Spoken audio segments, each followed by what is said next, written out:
नमस्कार।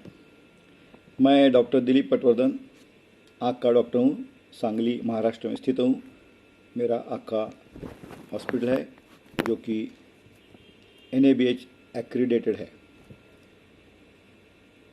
मैंने एक बार जीवन विद्या मिशन के जो तत्वज्ञ हैं सद्गुरु वामनराव पै, इनको पूछा था कि पाप पुण्य का मतलब आपने मुझे समझा दिया कि जो कि एक काल्पनिक दिव्य बैंक है जहाँ वो छाप के रूप में जमा होते हैं।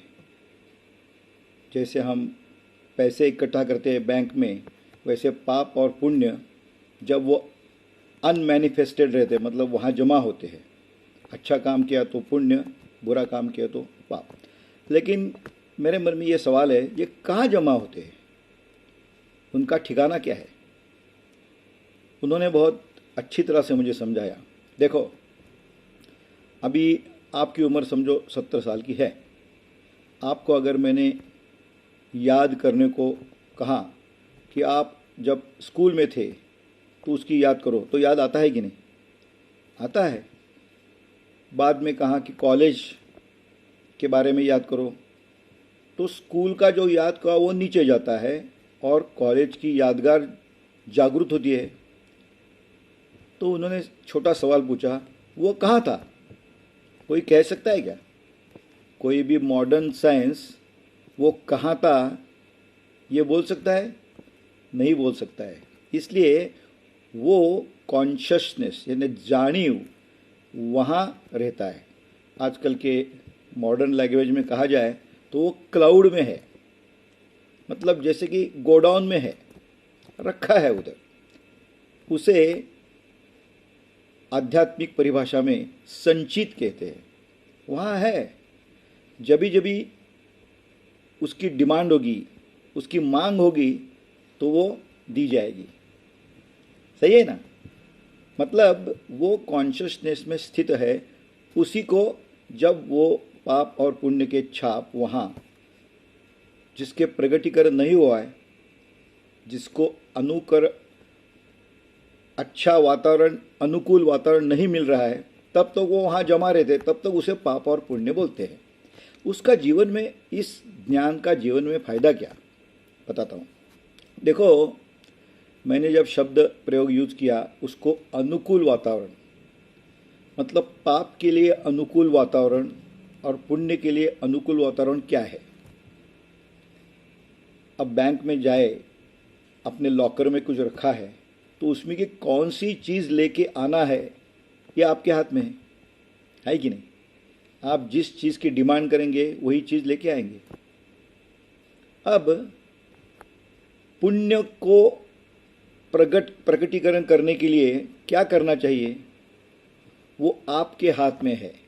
इसीलिए आप स्वयं ही अपने जीवन के शिल्पकार हो, क्योंकि जब पुण्य प्रकट होगा तो आपको सुख मिलेगा। ठीक है? तो उसके लिए क्या करना चाहिए? उसके लिए कौन सा चेक देना चाहिए या कौन सी मांग करनी चाहिए? तो जब हम अच्छा चिंतन करेंगे, लोगों के बारे में अच्छा सोचेंगे, मतलब और अच्छी चीज़ करते जाएंगे, तो इसका मतलब यही है कि हम पुण्य को प्रकट होने के लिए मांग कर रहे हैं। सिंपल। आप समझ रहे हैं? आपको मालूम है कि लोग चिंता बहुत करते हैं। चिंता चिता के समान होती है। चिंतन अच्छे चीज़ों का करना चाहिए। जैसे कि हमें मालूम है दिन में 60,000 विचार आते हैं और उनमें से 90% के भी अधिक नकारात्मक आते हैं। उसकी वजह से पाप ऊपर आने का चांस या योग ज़्यादा रहता है। इसलिए प्रयत्न करके अच्छा चिंतन करना, अच्छे काम करना, लोगों के बारे में अच्छा सोचना, लोगों को मदद करना, मतलब देना। क्योंकि मैंने बताया अच्छा काम मतलब निसर्ग से सुसंगत काम। निसर्ग में सब लोग सब चीज़ देती है। पेड़ सब देता है, नदी देती है, वैसे ही हमने अगर अच्छे काम किए तो पुण्य ऊपर आ जाएगा और उसका प्रगटीकरण होगा, उसे प्रारब्ध कहते हैं। ठीक है। अगर आपने अच्छा काम नहीं किया, लोगों को दुख दिया, तो आपने वो पाप के जो छाप है उसके प्रगटीकरण करने के लिए अच्छा वातावरण निर्माण कर दिया।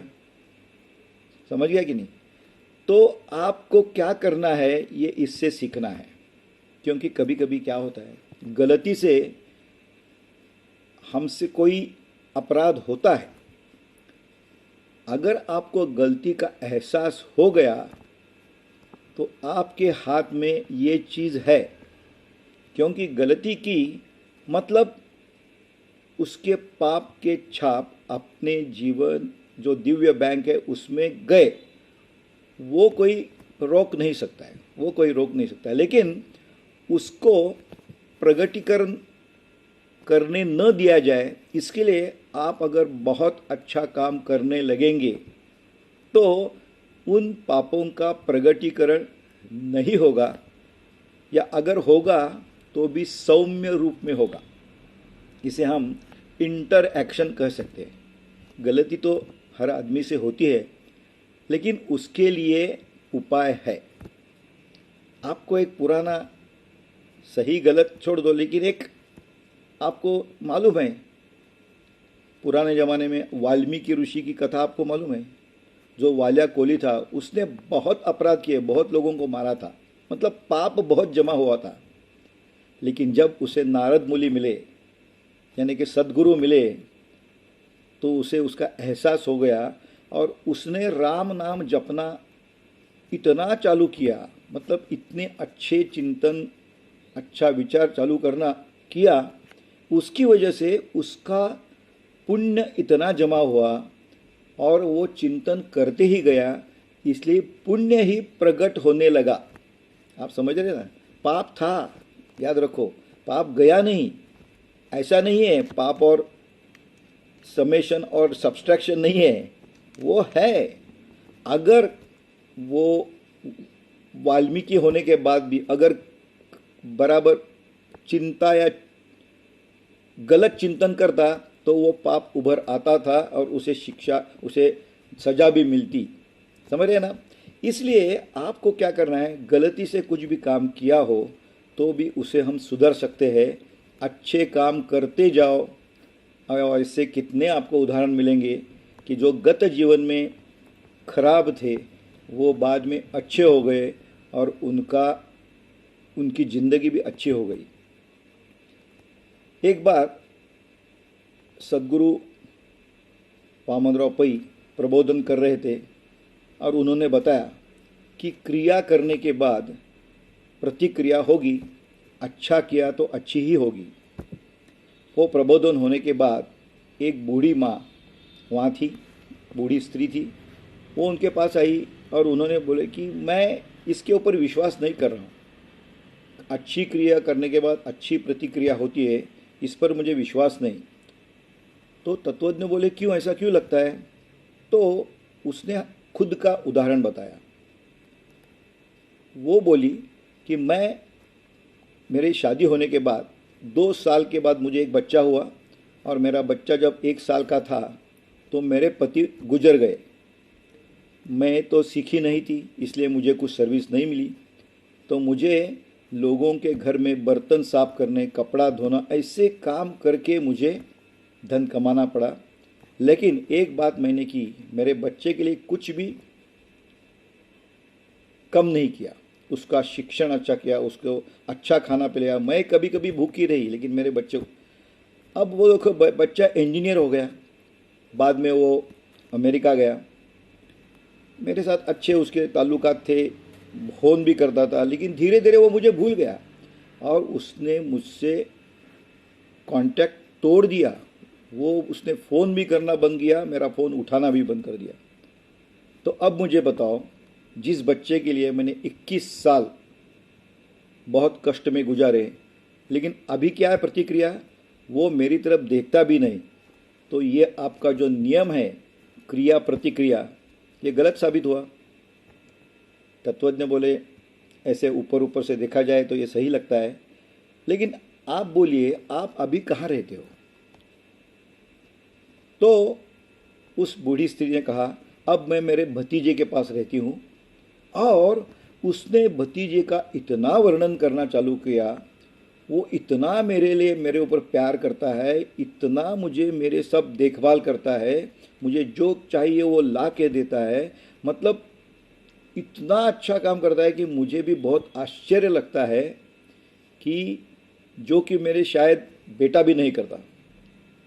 तो सदगुरु वामनराव पै ने पूछा, अब मुझे बताओ, उन्होंने एक ही सवाल पूछा, अब मुझे बताओ आपने अपने भतीजे के लिए क्या किया था? पहले ज़िंदगी में कुछ किया था? वो बोले कुछ नहीं किया था। तो याद रखिए, आपने जो अपने बच्चे के लिए किया क्रिया, उसकी प्रतिक्रिया भतीजे से आपको मिल गई। मतलब याद रखो, हम अच्छी क्रिया करते ही जाना है, आपको प्रतिक्रिया शायद वहीं से ना मिले जहाँ से हम अपेक्षा करते हैं। इसलिए अच्छी क्रिया निरपेक्ष करते जाओ, आपको अच्छी प्रतिक्रिया कहीं से मिलेगी। समझ गए? मतलब जहाँ क्रिया कहीं वहीं से मिलेगी ये मत सोचो, लेकिन मिलेगी ये जरूर। जैसे कि हम बैंक में जाते हैं और जो करेंसी नोट्स है वो देते हैं, हम जो नोट देते हैं वो नोट्स थोड़ी अपने को मिलते हैं, वो तो जमा होने के बाद दूसरे नोट मिलते हैं, लेकिन मिलते हैं ना।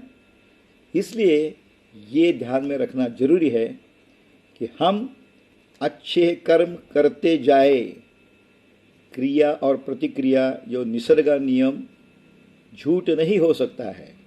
ठीक है, आज सिर्फ इतना ही। धन्यवाद।